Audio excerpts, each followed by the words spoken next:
Hoy es una gran fiesta, el bautizo de Jesús. Es como una especie de manifestación que el Padre hace de su Hijo. Ya lo había mandado el día de la Navidad, cuando nació Jesucristo el Señor, que es algo preciosísimo para nosotros. Todavía estamos con las músicas, las alegrías, los foquitos, los presepios, en fin, tanta cosa como nos rodea a nosotros la Navidad. Y tenemos que siempre recordarnos que Jesús está en el Belén de nuestro corazón.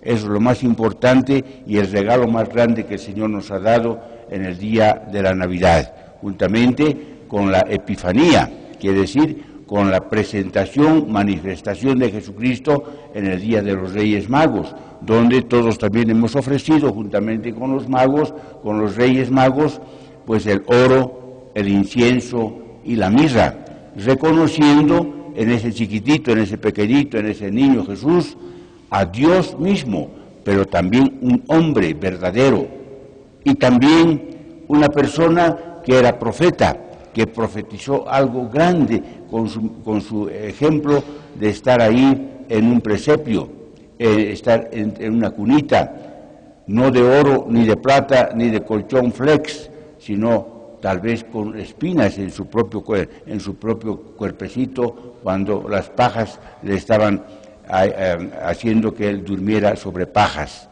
Pues bien, nosotros tenemos ese pensamiento de Jesucristo, la Epifanía.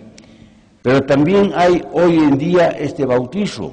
Ya no es un niñito pequeñito, ya no es un chiquitito, ya no es una persona que está ahí con María José, y María alimentándolo y envolviéndolo en pañales, etcétera, sino ha crecido tanto que ahora el Padre Eterno lo presenta también a nosotros de otra forma totalmente diferente. Un hombre Dios que viene a prepararse para el día en que iba a ser crucificado, muerto, sepultado y después resucitar. Todas las cosas grandes que hace Dios siempre las prepara, no lo hace así, de hecho, inmediatamente, no, siempre prepara las cosas. Porque yo siempre me pregunto cómo Dios habría creado el cielo, la tierra, las estrellas, el mundo entero, la luz, qué sé yo, todo lo que nosotros estamos gozando ahora de esta tierra, y entonces habrá preparado también, me imagino. Y lo hizo después en 7 días, fíjense, hasta descansar en el 7º día. Pero cuando Dios habla, cuando Dios pronuncia una palabra, se cumple.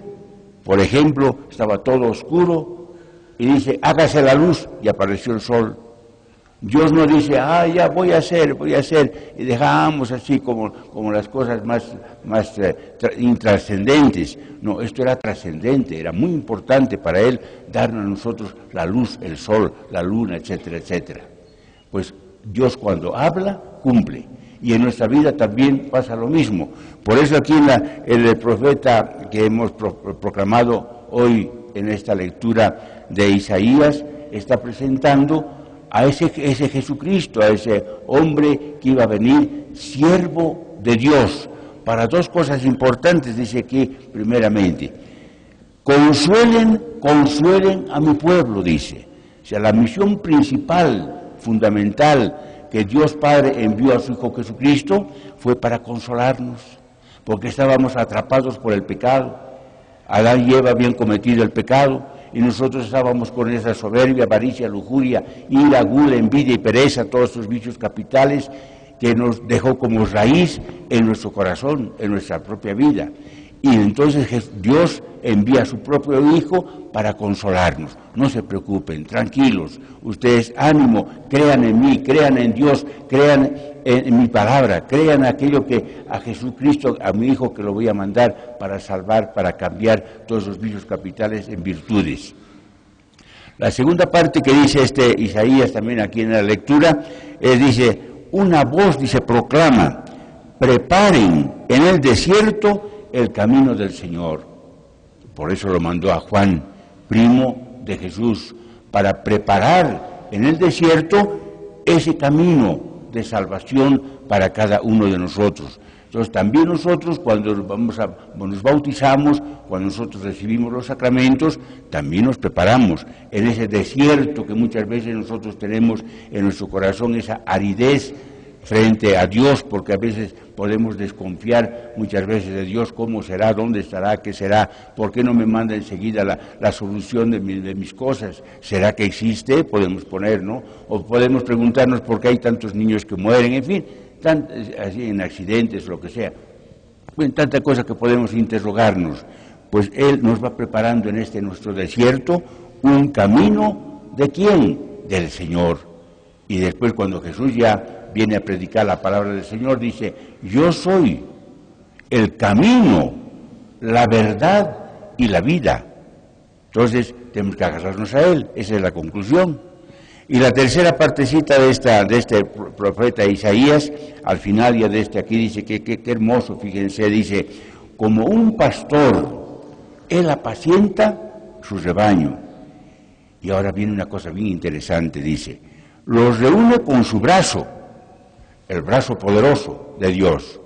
Nos saca de las tinieblas, nos saca del pecado, nos saca de aquello que nos molesta, todo aquello que nos separa de Dios, con su brazo poderoso. Haciendo recuerdo, ¿se acuerdan ustedes? Cuando Moisés hizo pasar a todo el pueblo por el Mar Rojo, se abrieron las aguas y pasaron por el brazo poderoso de Dios. Y dice aquí, fíjense qué hermosísimo esta partecita que nos toca a cada uno de nosotros. Lleva sobre su pecho a los corderos. No se separa de nosotros. Nos ama tanto que nos mete dentro de su propio pecho, dentro de su propio ser, dentro de su propio amor a cada uno de nosotros. Entonces, estas tres ideas de Isaías van muy unidos pues a lo que hemos rezado en este salmo, que es el Salmo 103, que hemos dicho todos bien fuerte, bendice al Señor, alma mía, porque todo lo que se ha reflejado aquí en Isaías está viviendo con nosotros en nuestro corazón. Entonces nuestra alma se regocija, acción de gracias, gracias Señor por todo esto, te alabo y te bendigo. Por eso este Salmo 103 es muy bonito, que los invito a que en su casa, pues cuando la Biblia vayan leyendo y meditando, que es hermosísimo este Salmo. Y entonces esto va muy unido también a la lectura del apóstol San Pablo a Tito. Y fíjense lo que les dice a este Tito. Dice, mira, dice, yo he sufrido tanto, he sido castigado, he sido flagelado, he sido apaleado, he sido metido en la cárcel, bueno, y un montón de cosas que sufrió Pablo. Pero dice aquí, fíjense, pero cuando se manifestó la bondad de Dios, dice, nuestro Salvador, y su amor a los hombres, no por las obras de justicia que habíamos realizado, sino solamente por su misericordia. O sea, todas las cosas que le sucedió a San Pablo, todas las cosas que te suceden a ti, que me sucede a mí, que sucede a los enfermos que nos están siguiendo ahora en este canal, cuántos dolores, ¿no? Cuánto sufrimiento. Pues uno se dice, bueno, que termine ese sufrimiento. Dice, todo es por obra de la misericordia de Dios. ¿Para qué? Para que esos dolores que tenemos nosotros, esos sufrimientos que tenemos nosotros, los enfermitos, etc., no es estéril. Es, con sus sufrimientos, están purificando también este mundo, que tanto necesita de purificación a cualquier nivel que sea. Y finalmente, queridos hijos, el Evangelio de hoy. El Evangelio de hoy tiene como que tres partecitas, rápidamente lo vamos a decir. Primeramente, ya en el capítulo 3, en el versículo 15, dice así, como el pueblo estaba a la expectativa y todos se preguntaban si Juan Bautista era el Mesías, entonces él tomó la palabra y dijo, yo no soy el Mesías, yo no soy Elías, yo no soy ningún profeta, yo soy aquel que clama en el desierto la preparación de la venida de Jesucristo, el Señor, el Salvador, que no soy digno ni siquiera de desatar la correa de sus sandalias. Bueno, ¿qué quiere decir esto?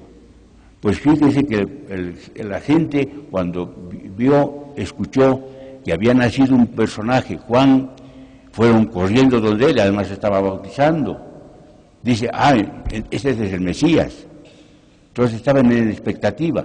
Cuando él le dice esto, no soy el Mesías, no soy el Salvador, etcétera, se quedaron más atónitos todavía, diciendo, entonces, ¿quién es? ¿Quién es el Salvador que va a venir? Y por si acaso, dice aquí, se bautizaron. Era el bautizo judío.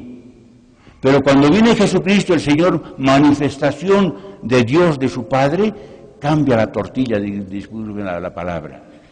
Cambia en el sentido de que le da vigor a los signos, a las señales que existían. ¿Cuál era la señal principal? Era el agua. Y Jesucristo se bautiza como cualquier judío, pero fíjense, ahí hay una cosa. Del agua, que era el agua natural, le da una fuerza grande, le da sentido de vida.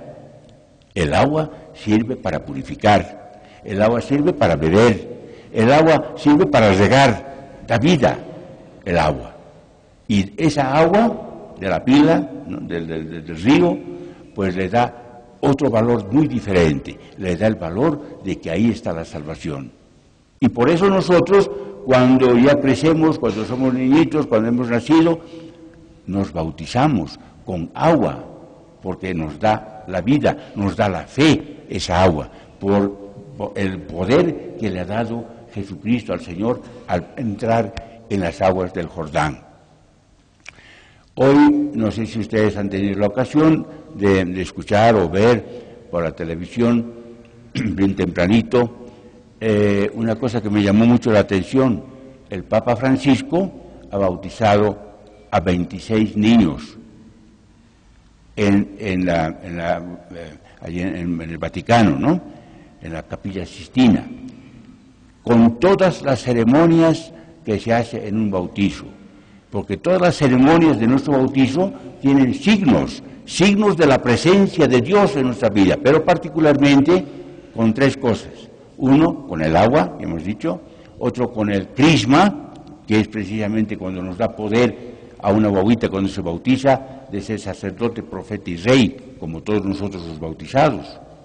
Y eso tiene una hondura grande. Podríamos estar hasta la 1 de la noche ahora hablando de lo que significa ser sacerdote, profeta y rey. Se lo dejo a su conocimiento de cada uno de ustedes. Pero lo importante no es solamente conocer, sino el pensar que yo, Gonzalo, María, Antonia, etcétera, pues somos personas que somos bautizados y somos hechos hijos de Dios. Y por eso aquí es también una epifanía, llamaremos así, una demostración de la presencia de Dios cuando nos bautizamos, pero cuando Jesús se bautizó, entonces primeramente purifica el agua. Pero hay otra cosa interesante, dice aquí. Se presentó el Espíritu Santo en forma corporal, dice aquí, lo vieron. Se posó sobre el hombro de Jesús una palomita, que significa precisamente la paz, significa la sencillez, la humildad, significa aquello que nos hace a nosotros personas que caminamos con humildad, pero nuestro orgullo queda totalmente marginado. Nos presentamos ante Dios porque tenemos el Espíritu Santo. No se olviden que nosotros al bautizar a una guaguita o personas adultas, bautizamos en el nombre del Padre, en el nombre del Hijo y en el nombre del Espíritu Santo. ¡Qué maravilla!, ¿no? O sea, tenemos la Trinidad dentro de nosotros. Eso quiere decir, la Trinidad, un solo Dios, tres personas.